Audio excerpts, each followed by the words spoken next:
March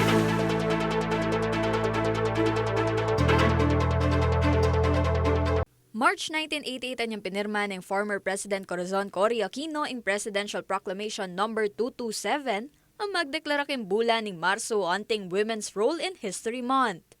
Nasa nanining mamiyadalan king pamagmasusi king kontribusyon da rin kaya babaynan king lipunan. At anting pamakisan metong kanini, opisyal na mibuklating selebrasyon na ning 2024 National Women's Month king Siyudad San Fernando, Pampanga nganing Lunes, March 4.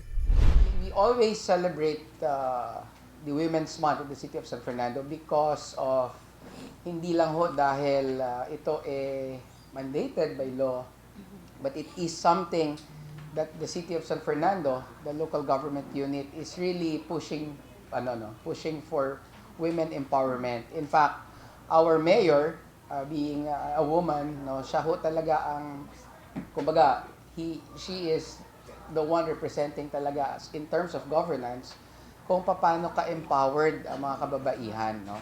Kaya biya ka rin makasadyang aktibidad kilob ng pabulang selebrasyon ing Basic Life Support Training kay March 5 and 6, Awareness Campaign Dikil kay Civil Registration kay March 6, 13 and 20, Womentrepreneur Trade Fair kay March 14 to 16 at aliwa po. Atin mo naman libreng counseling at consultation na malyari rang lapitan ding Fernandina, abisang magdakay king karelang pilubluban at miyaduang ang sawop. Manwalaya kasi kano'y syudad ay your greatest wealth is your mental health. Para po sa atin, how can a mother raise all the children if the mother is herself not mentally fitted or suited for raising children?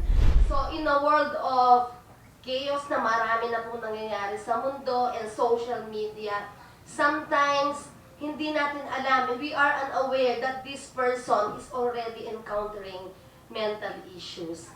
It doesn't only pertain to violence, it doesn't only pertain to battered wives or yung sa vowsy. It is also how we maintain yung mental health natin. It is very important.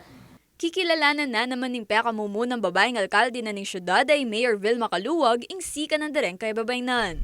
Sa pamamahay lang, pinapakita natin sa mga anak natin, kaya natin. Like me, bilang ina ng syudad, syempre pinapakita ko, kaya ko. Diba? Matatapang ang mga babae. Anting halimbawa kano kanining kayang sika na napamakipaglaban para kay mura at makatarungang presyo na ng kuryente para ka rin kayang sasakupan. Nag-hope ka. Nanalo tayo, nagdiwang tayo, tapos biglang-bigla, nung sa Court of Appeals, biglang na-reverse yung decision. Pero kailangan ko pa rin ipakita sa mga tao na kaya ko.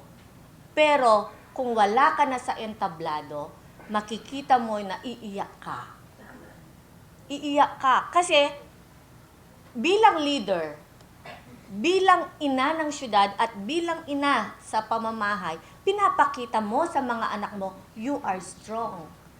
Kaya mo lahat. Diba? Samantala, atatanda ng Pasig na nga nemo naman ng City Government ng Women and Child Protection Center, bang midwang saup ka rin kay babaynan at kayanakan, ang makaranas violence. Agkatanda naman ding sabla, midake oras at makyabe ka rin aktibidad, kilob ning mabilog a bulan. Kaya Beliana Kanilaw, ako po yung kaya kayong talasuyo, Arlen Salonga, ating pusong makabalen.